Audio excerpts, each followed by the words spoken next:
This panel addresses hiring advice for college students, and it's by those that are here at the conference who really know, which is our sponsors who want to know about you and your talent, and they want to share their insights about those kind of things they're looking for as they're in the hiring process. So here to moderate this session with some of our sponsors is Lieutenant Colonel Ammad Sheikh, who is VMI's Director of Career Services. Please give a hand to Lieutenant Colonel Sheikh.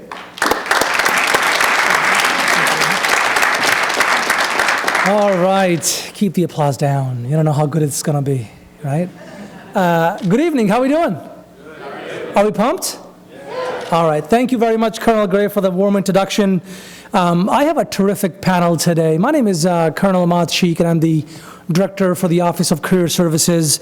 And our panelists today bring tons of experience, so I have a few questions for them, and then you'll have a chance to ask your questions with our panelists. So my first panelist is Ms. Diane Miller.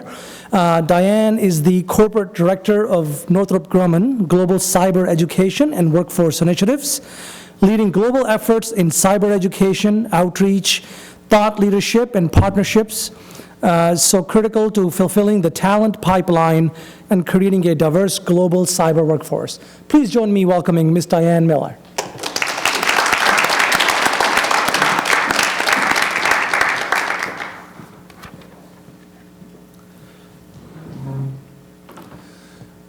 Our next panelist is Mr. Ron Conan. Ron is a cyber engineering management within SAIC, who has designed cyber architectures everywhere from combat zones in Africa and the Middle East to joint staff in the Pentagon. His current customer is NASA, where he's the functional area manager for IT operations and security on the space near-Earth networks, soon to be supporting the lunar landing mission. Did I say that right? Good enough. Good enough, through 2024. How about a warm welcome for Ron? Thank you very much. Our next panelist, Mr. Brian Hellier. Brian is an executive within the Cyber and Engineering Strategic Innovation Group at Booz Allen Hamilton. Mr. Hellier started his professional career as an infantry officer in the United States Marine Corps. Thank you for your service. And upon leaving the Marine Corps, he spent the last 20 years managing Department of Defense and Department of Homeland Security programs. Specifically, over the last 10 years, he has led contract supply for the Defense of Homeland Security's National Cybersecurity and Communications Integration Center. Please join me welcoming Mr. Brian Hellier.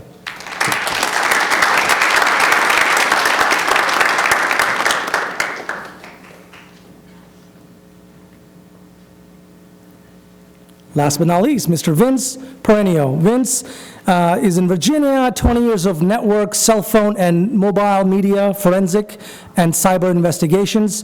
Joined the General Electric team in 2014. He leads and develops the system detection and alerting capabilities, builds incident response processes, and forensic collection and analysis services for the cloud. Please join me welcoming Mr. Vince Perenio.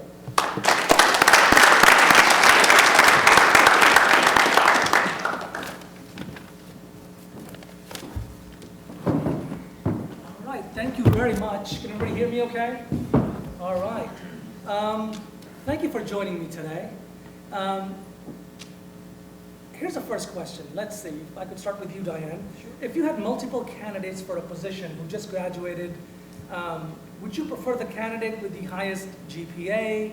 Is it the internship experience? Is it the industry certifications? What is more important to you and why? I take them all. You know, that's a great question. We always, in Northrop Grumman, look for individuals that are kind of well-rounded. And so a high GPA is great, and I know I busted my tail in college to have one. But that isn't all there is to it. You know, the practical experience that you get through internships or through clubs or competitions or other activities, That would be tough. I mean, it really is the whole package. I think it's a balance of what the student pursues and the opportunities that they take advantage of while they're in school. So it really is a mixed package. I want the whole thing. Sure. Ron, what do you think? So if I can add, the things that we listed, education, certifications, in a lot of our cases, the clearance, how do you get the clearance, right? All of those things are what create the ability for you to take opportunities when they come your way. And that's really why those are such a focal point in all of our careers, is that when that opportunity comes up, you have to be able to take it. And those things enable you to take the opportunity. So I'd have to say that we're always going to say that we're looking for the most well-rounded people. First, you have to have the checks in the box, unfortunately. Labor categories, job requirements, they're different on every single contract that we have with the government. Each individual agency or subcomponent of agency gets to decide what they want in labor categories sometimes. And so sometimes you may qualify for a job on one contract and you can't fill the job on another contract because they require CISSP EP or something like that on top of a CISSP, right? Really, once someone has checked the box in a job requirement, I'm going to take you to coffee if you can talk to humans and explain some of the stuff on your resume. We got a deal. Yeah. Brian, would you like to add something to it? I'd echo a lot of the same comments. I think we're also searching here at Booz Allen for a well-rounded cybersecurity professional. I'm not a big proponent of the GPA either. I think it's a snapshot in time. It shows you have good structure and discipline. You're organized. You have a good work ethic and everything. The CTFs are great. The internships are great.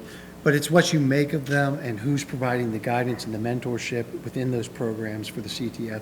If it's just a group of your buddies and you go on weekends and running CTFs for fun and games, you're probably not getting the total value out of it. But if you have like a mentor from an SAIC, a Booz Allen, a Northrop Grumman, that's providing structure and actually running a team for you and showing you the ropes, so to speak, and providing the guidance and mentorship that you need to grow as a cyber professional, I think that's an excellent way. Internships are nice, and especially ones where you can roll in a clearance, perhaps. I spoke to Kyle from Radford University. I'm an alumni, like I mentioned, Radford University. He said he got a clearance. I said, how'd you do that? Solaris. I had a Solars. I had an internship, and I said, you need to share that, because they said they were going to have a CTF type event, cyber event for high school students. I said, well, the quicker you can get it down the pipeline to the younger generation, and they can prep in advance and go, okay, I know when I go to college, I need to start like freshman, sophomore year trying to get an internship. I need to look for things like clearances, availability of clearance. And I gave them an example. I said, okay, you have an internship with GD, and they say, we'll pay you $10,000 a year for this internship over the summer, right? That's great. Northrop Grumman, Booz Allen, SAIC offers you another internship of equal quality and everything. And they said, we're not going to pay you, but we'll get you a TSSCI clearance. That is worth its weight in gold, and I would go for the TSSCI and find an odd job to make up the difference as opposed to going for the other internship. Very, very interesting. For sure, it's all about diversification of skills. Everything we do, the GPA, the certifications, all of the current industry standards that are being pushed and the training that we're going after constantly, right? That's the flash. That's the stuff we put on our resumes that get us in front of these fine individuals, and the sponsors here, right? It puts your butt in the seat. But once you get there, you have to be able to sell it. And a big part of what we do in cyber is also having the ability to have social skills, right? And explain what those data points on your resume actually mean, or some of the technical background of what you learned through those certification programs. The real world isn't always what the books and online training make it out to seem to be. Things are always going to be different. The problems that we encounter on a daily basis are unique, and they change very quickly. So having that hands-on component of an internship is excellent. But while you're doing that, try to think about how you can also raise the social level of skills that you might have by interacting with people outside your group, your teams, getting more and more exposure and bringing that with you as you do job interviews in the future. Great, thank you. Brian, if you could start with this question. From the Office of Career Services, every time we see a good competitive opportunity with a great employer, we just assume you're getting like 1,000 resumes a day for a great internship.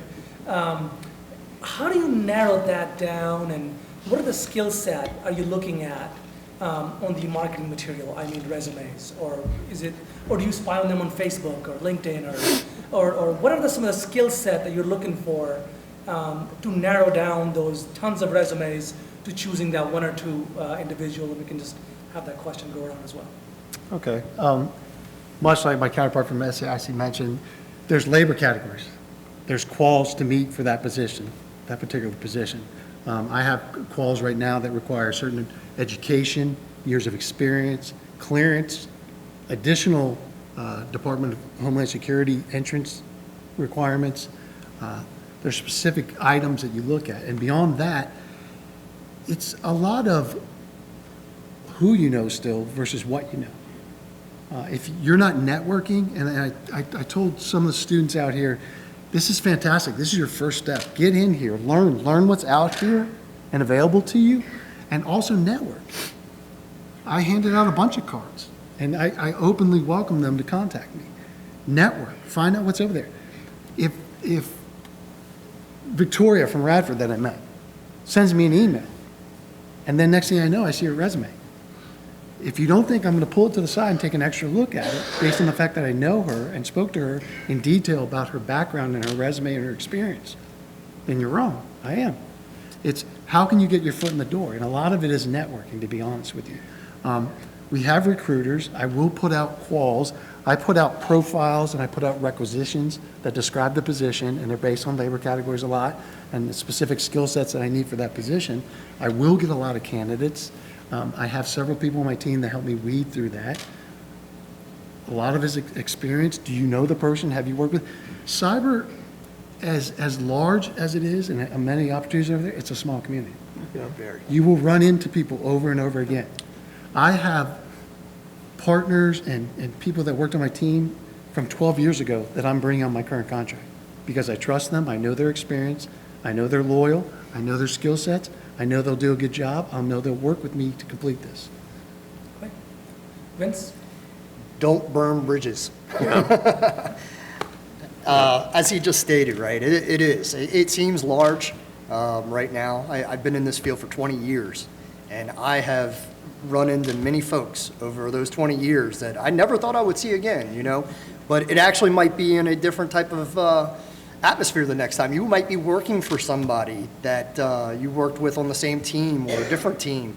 So you never know who you're going to encounter. But, you know, when it comes to breaking down a resume, right, a lot of folks, you can pick out the ones that are just a copy and paste of every acronym, you know, you can imagine, right? And those stand out, and you have to put those to the side. You know, I'm looking for things that I want to see where the candidate can comprehend those acronyms and understands the technology in the background and uses it.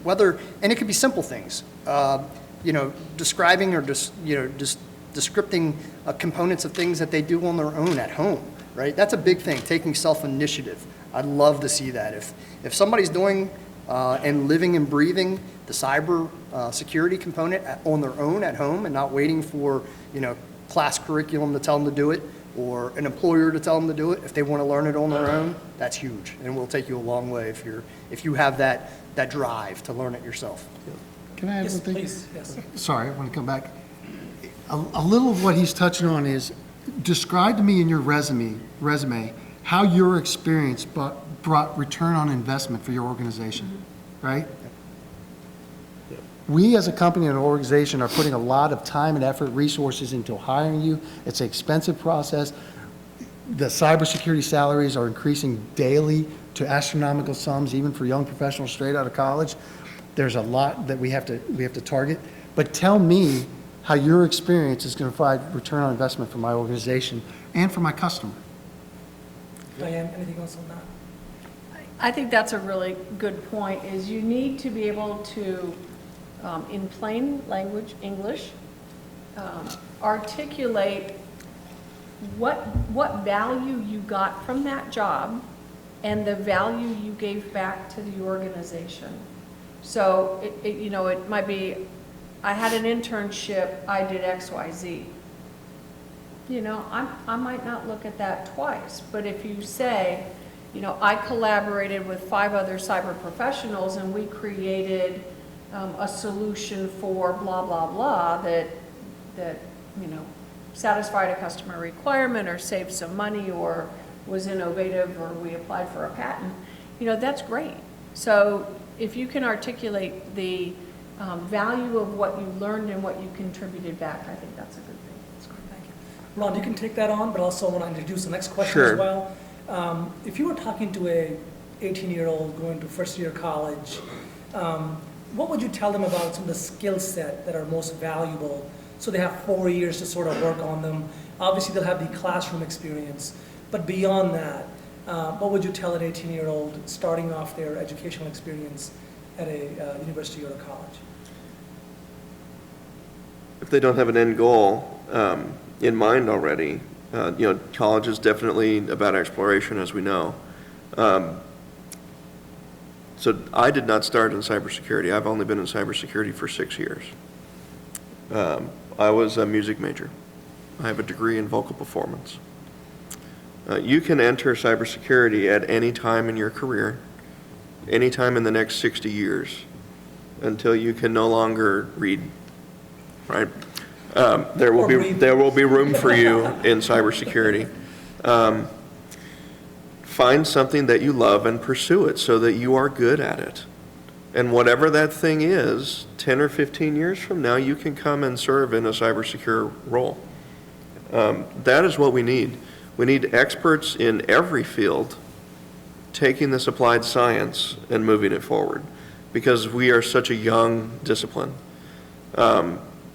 Computer science has been around since the 60s. Cybersecurity has been around, we like to say, from the 80s, but we haven't really taken it seriously except for the past couple decades. Data analytics is really a 10-year-old profession. You could say that we've been doing it before, but the platforms that exist that do it really well are only 10 years old at most. And so get addicted to the tools that enable you to innovate.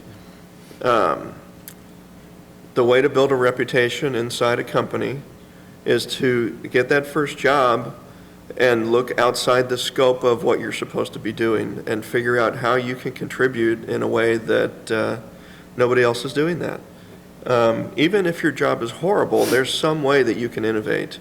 Write white papers about how to use the platform in your space to scan over low bandwidth links, who knows, right? There are technical challenges everywhere in the organizations you're about to join, and you can contribute to how to solve those. You can document what you did on paper. That's what I want to see in the resume, is how you innovated, so that I know that you're thinking outside the box, outside of your current job, that you're interested in going beyond where you're at.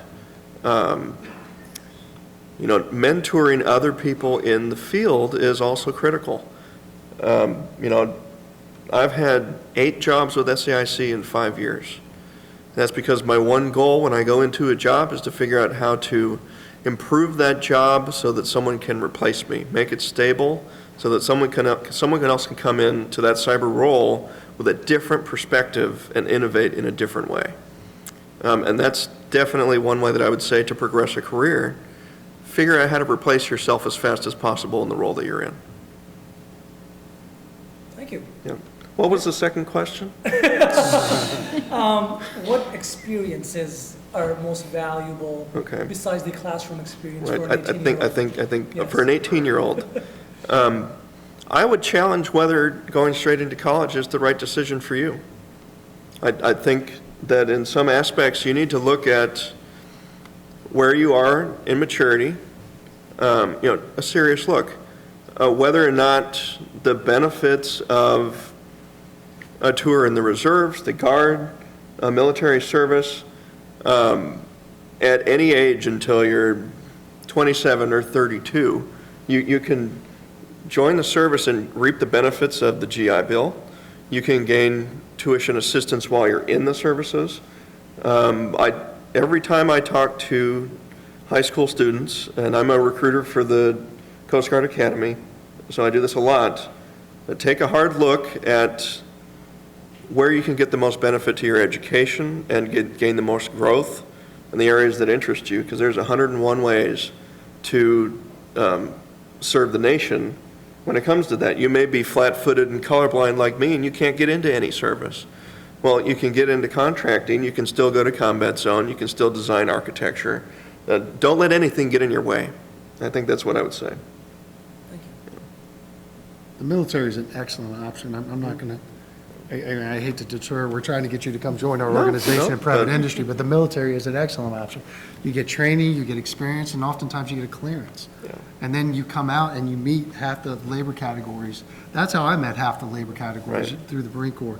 I was an infantry officer, and my B billet was a program manager for the Javelin missile program with the Army. I noticed that one of the keys to contracting I knew I was getting out was to check the boxes. So I went and got my master's, courtesy of the United States Marine Corps. I got a TS, courtesy of the United States Marine Corps. I got 10 years of experience, courtesy of the United States Marine Corps. It's an option. It's not for everybody, and it's an option. Let me jump in with another example. Yeah. I just spent 2 years at U.S. Cyberspace Division inside Joint Staff. Sorry, that's Cyberspace Division at Joint Staff. U.S. is a different organization, right? I had a 25-year-old with a Bachelor of Science degree in cybersecurity working for me on Joint Staff as an action officer. His clearance was not held by Joint Staff or SAIC. It was held by the Army Reserves. He was actually an intelligence officer. He had only spent, a year or so in school and training inside the military, went straight into the reserves, and was immediately in the Pentagon because he could apply his skill set, knowing who to talk to in the field. And he's going to deploy to Germany for 10 months, and then he's going to come straight back to the Pentagon sometime this year. And so there's a lot of opportunity for travel, a lot of opportunity to break out of silos. We talk about silos a lot. What we hate to see at this level is people who go work for one customer and they never leave that shell, right? That's a lack of innovation. Learn how to reach across companies, how to reach across the company you're working for, just like a convention like this, right? One of the things that I do to reach across is I go to Splunk every year. That's a data science platform. I don't go to the sessions where they talk about stuff. I go to every single vendor on the floor and I grill them about the new use cases that they've come up with in the last year, right? So a use case is how to do something with the data that you've got when we're talking about data platforms, right? What's meaningful? Learn how to collaborate in that way. So, yeah, I started out, focused on college too when I graduated. Yeah. I came out of high school and, computers were big boxy machines at that point, But I enjoyed playing games. I wasn't quite a gamer, but, it was a little bit after Oregon Trail and Where in the World is Carmen Sandiego, But I really enjoyed working on computers. So I started taking college classes. I enrolled. I started at a community college. And I enrolled in community college classes, and about halfway through, I took some introduction to computer classes and that sort of thing. And by word of mouth, I ended up joining the Maryland State Police. And I got a full-time position on with the Maryland State Police. I was working there 40 hours a week, busting my hump, and started doing college at night. While I was at MSP, I was working through what their management information systems division was at that time, learning network security and computer networking, which was an excellent program. I started to make all kinds of contacts through the state of Maryland, through the federal government, and that really made my career at that point in time. It wasn't the college education so much, but the people I met during my time at MSP. My first sergeant at that point, he retired. He built several different divisions inside the state police. He retired on to the Department of Defense. After he left, like 6 months later, I get a phone call from him. He went over to as the Assistant Director of the Department of Defense's Cyber Investigations Training Academy. And excellent program. He called me up one day and said, hey, would you be interested in coming in and applying for a position as an instructor through our program? I was like, yeah, let me check this out. I didn't know much about the program at that point in time, and I went up and spoke with him. Got the job. I became an instructor, worked for DoD for several years, and in that program, I was able to meet walks of life from every different alphabet soup agency out there, right? Military, government agencies. I traveled. I went to different military bases to perform training for guys that were deploying, guys and girls on forensics and incident response capabilities and data acquisition in the field and that sort of thing. And those contacts with those students and government agency members took me to the next level. I went to the Department of State, and one thing led to the next. It was all about contacts and who you know. And while you're there, doing the job to the best of your ability and, just always pursuing and pushing yourself to do a better job the next day, right? And seeing how far you can take the role. And if you put forth the excitement, enthusiasm in that position, you'll excel. So I'll just stay with you for the next question. Sure. You talked about community colleges. Yep. So our student body is highly diverse, associate's degrees, community colleges, first generation, low income. They might have to work full-time and be in school full-time. What advice would you have for somebody like that who may seem to feel that they might be behind the eight ball because Sure. they don't have that privilege of being available for internships and so on? I felt it. I felt it then too. When you're working full-time and taking a full load of college classes at night, it's a lot to take on. It's a lot of responsibility. But I tell you this, the lessons learned in life and what that did to impact me as a person, it made me stronger. I mean, it truthfully did. It showed me how to deal with the problems, identify it and overcome it and move on. It was a challenge at that time, but ultimately I'm thankful for that situation, to be honest. Take every piece that you can from those types of encounters that you have in life as a positive. Look at the positives in it because they are there. I know it's challenging, and you might have a family that you're tending to, and all of that. And maybe you can't do a full ride. Maybe you have to knock it back to a couple classes. You've got to regulate yourself, but at the same time, look at the positives in the situation that you're in, and I think you'll be successful. Brian, you can address this, but also if you could just also add, a lot of jobs do require 4-year degrees. Would you recommend to employers in this industry that, hey, look at community colleges, look at associate's degrees as well? What would you? I will look at anybody. Yeah. I look for aptitude, and I look for desire, passion, work ethic. How are they going to fit in with my team?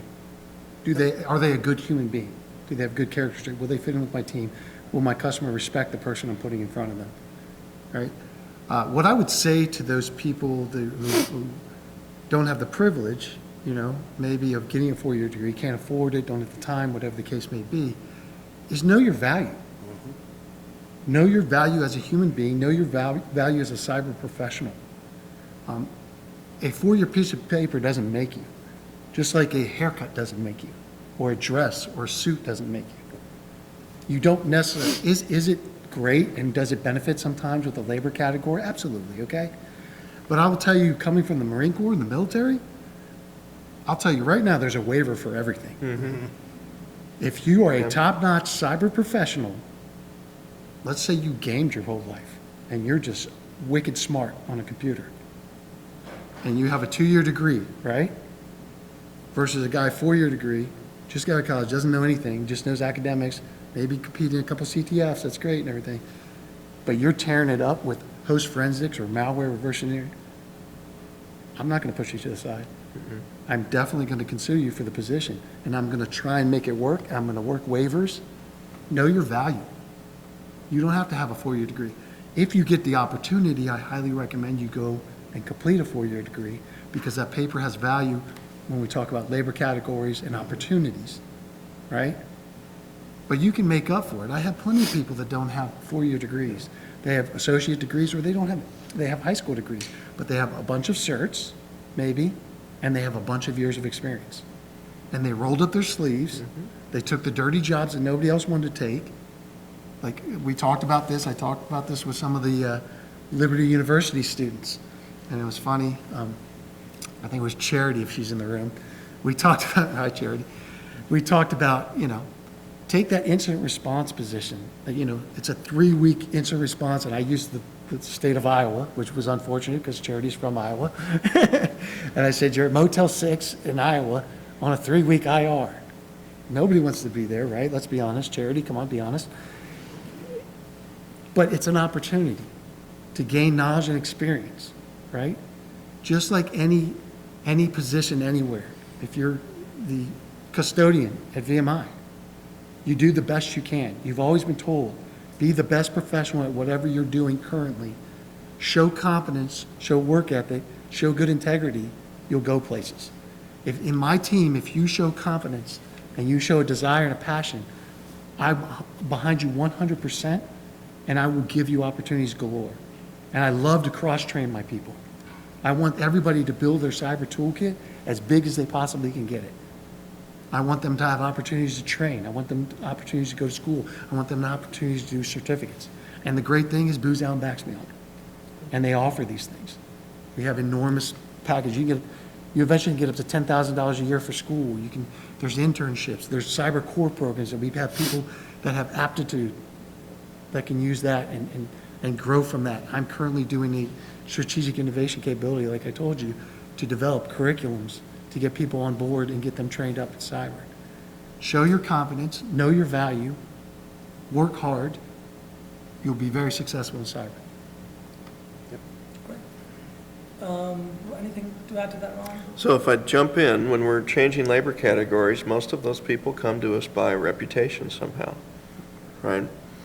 On the NASA contract that I'm working on right now, Rob Wheaton, who's in the audience here, he was on a contract that wasn't a good fit. We figured it out after a few weeks. I knew Rob by reputation because I'd worked with him for 4 months previously, and I didn't have a job that solved the problem, right? Where he wasn't a good fit down there, but I wanted to use him somehow. So we go and we work drug deals when we know the reputation of people. We lowered a labor category and switched the physical location of a job in order to bring Rob on into that role. And so feel free to talk to any of us about that. When we know that someone can innovate and do the work, we find a way to hire you or place you or do stuff. The problem is when we're hiring cold, we're right up against the labor category requirements. And that's a lot of what you see on the website, right? So the first thing that I do when I'm hiring a new position is I look internally to SAIC and I say, who's losing coverage in the next 6 months? Because I can call somebody and get the reputation and the work ethic of that individual immediately and figure out if there's some way that I can provide that next level of coverage for them. And when you've got large companies like we do with thousands of government contracts, there's always somebody looking. And so now at the entry level, at the associate level, anyone that's internal is obviously beyond the first year in cyber or data science. So we are usually hiring cold, and that's part of the challenge. It's events like this where we get to know you and we get to know your reputation. And I would put as much effort as you can into events like this and attend a ton of them to spread your resume and what you can do around. Shake hands with everybody Yep. you can. Yep. And let us know you're vested in the process. Yep. If I see your face at 3 different events like this, it's going to draw my attention. If I run into Kyle, Charity, Adam at 3 different events, you think it's not going to draw my attention? Hey, Adam, I remember you from VMI. I saw your resume. It looks great. Did you graduate yet? Yeah, I graduated in May. Why aren't you coming over to talk to me? That's how it happens. It's as easy as that. A handshake, a hello, a quick conversation, 15, 20 minutes, here and there. Next thing you know, you got a job. I'd also add, be creative too. I mean, the resumes are great, but things like blogs, start a blog about your experiences. Tell us, give us an opportunity to see what it is that makes you tick and what interests you. And it may not all be cyber related, you know, and that's great too. We want to learn, we want to know everything about you, you know. You're going to be a part of our team. And in GE, we put a lot of emphasis on team. You know, we work so closely together. I can't tell you it's a daily occurrence almost, where myself and some of my team members that are here, you know, we'll get pulled into a project and they'll say, okay, by, you know, tomorrow we want you working with another team of people that we've never even talked to before, you know. So it works, you know, because we're all team mentality folks, and, you know, we can just jump into a conference room together and start working together and focusing on the problems. But, you know, if you can do blogs and YouTube channels and talk about lessons learned, or, you know, building PCs or anything that might interest you, anything that might allow us to learn more about you, it would be a benefit. And I would add, that's a great point about the teams. I support the hunt and incident response teams at DHS, right? So that's key to me, is the teaming aspect. I'm not a technical guy. I'm a criminal justice major. I know what I know from 10 years in the business. I'm informative. I can speak the engineer talk. I can talk to leadership. I can be the translator, so to speak. I'm not going to roll up my sleeves and provide you ones, dots, and zeros. I have people for that. When I developed my teams before, I had 2 solid technical leads, and I would go in with them to the interviews, and my job was to see if you form, fit, and function with the team. Are you going to assimilate to the team well?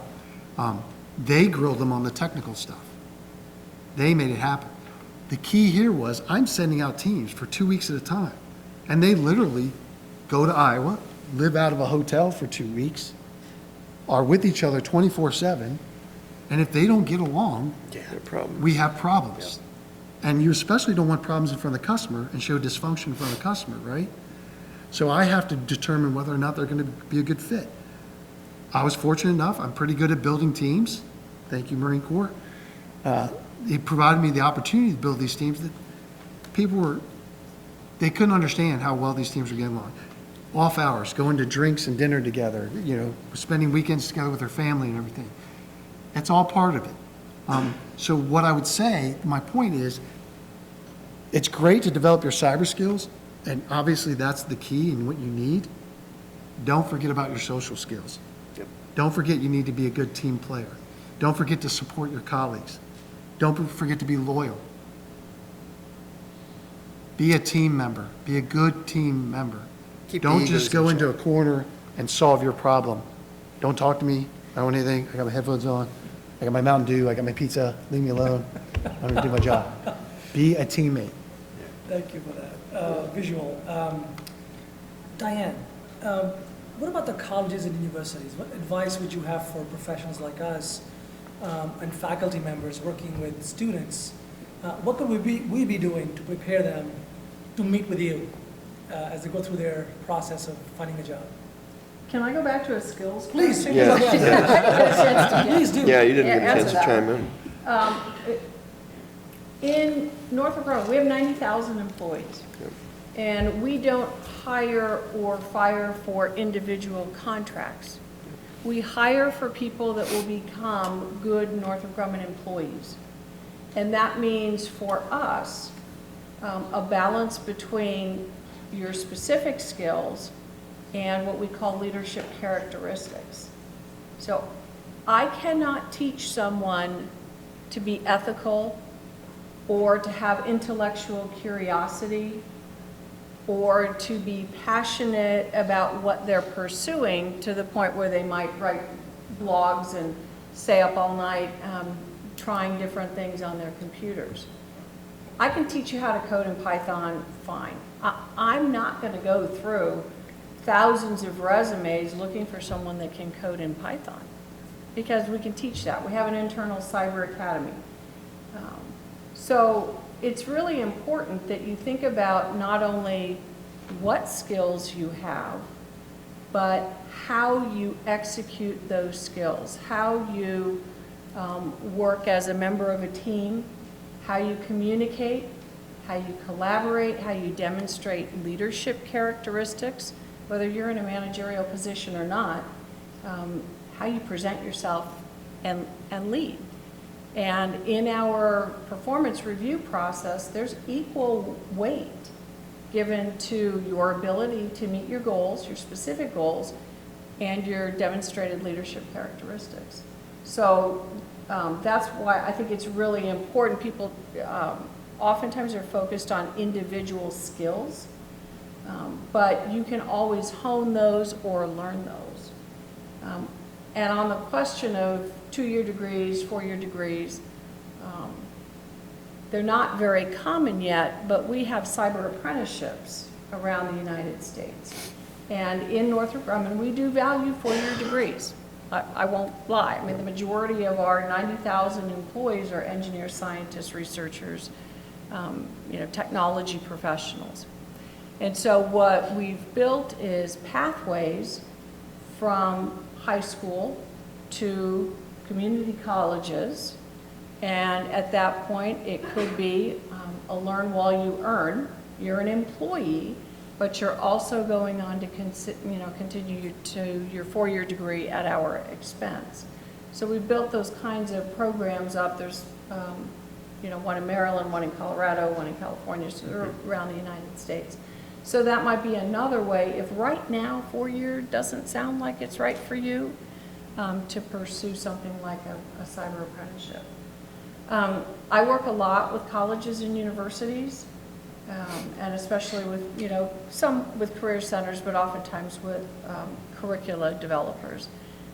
And I would say one thing that I think academia can do better is collaborate with industry, because we know what we want in our workforce. We know the kind of people that we're looking for coming out of those academic institutions. And so it's good when academia reaches out to industry and says, how can we partner so you can tell us what you need and we can make sure we offer opportunities for our students to fill those gaps. So it might be you come to us for large anonymized data sets that we could provide for a data analytics project. Or maybe we give opportunities to rotate through some of our interesting areas of our corporate cybersecurity operations center. Or maybe we help guide on certain aspects of the curricula that will turn out the kind of students that aren't necessarily learning the skills today, but are developing an ability to learn for tomorrow. So I was fortunate to go to a university in California where the philosophy was learn by doing. If you were supposed to know it, then you had to demonstrate that you could do it. And so what's important for us to look for in people is the ability to learn and a passion for lifelong learning. And that tells us that you're going to continue to develop your skills on your own, and then providing opportunities for exposure, experience, and education. So working with colleges and universities in partnering for sponsoring events and activities and just getting the students a lot more exposure to the various kinds and flavors of cyber. Great. We're running out of time here. I do want to open this up to any questions you may have for our panelists. If yes, please walk up to the microphone. While you do that, any fun stories I like to hear about? No-nos, some candidate outreach to you and did something silly or wish they could take back, you were part of, you could share with us while you walk up to the microphone? I have one anecdote about being a team lead. I once got a team lead job because I was the only person on the team that could write legibly on a whiteboard. So, Fair enough. Yes. Congrats. yeah. You have a question? Please.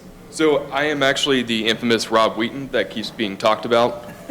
So as someone who's not actually too far separated from college, there's one particular piece of advice I don't think has been brought up yet. With everyone being about 95% in college here in this room, particularly going for computer science or cyber, there is a key detail that will be involved: clearability. College is a time for exploration and finding yourself. However, you need to make sure that you are making smart decisions for the next few years. The application for a clearance goes back 7 years. Make sure that when you write that application, you are making smart choices. And that's all.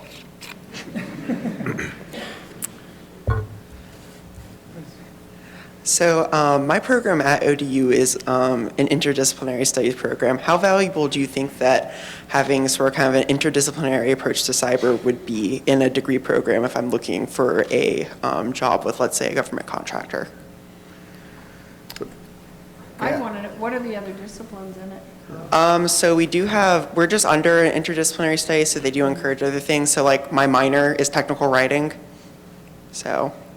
I think you're going to need to support that with CTF type events, internships, maybe some interdisciplinary cybersecurity work. You're going to need to demonstrate a particular interest in cybersecurity, and when they go to interview you, what do you do to keep up on cybersecurity? I read these blogs, I read these articles, this online, I attend these conferences, I have a network in my basement that I toy with, Kali, whatever the case may be. I work with Tanium, I work with, Microsoft material. You're going to need to demonstrate that discipline you have, that interdiscipline you have. Yeah. There's a focus towards cybersecurity. Why am I going to choose you over someone that is actually studying cybersecurity? And let me differentiate between interdisciplinary and multidisciplinary. Interdisciplinary studies a lot of different subject matter. Multidisciplinary courses take students from multiple degree fields and combines them in a course. And you do a project, you find out real quick who the leaders are, right? The person who's doing all the writing, the person who's doing all the talking, the person who's doing all the presenting. If you're one of those people in a multidisciplinary course, stick on your resume what you did in that class to lead that team, right? If you have an opportunity within interdisciplinary studies and you're focusing on cyber, you might look for other intersection points that are of interest to you, whether it's machine learning or artificial intelligence or data analytics, Intel. whatever it might be, that can bolster up. Yeah. So he mentioned Intel. We have intelligence officers that are both contractors or part of the DoD coming from every field imaginable.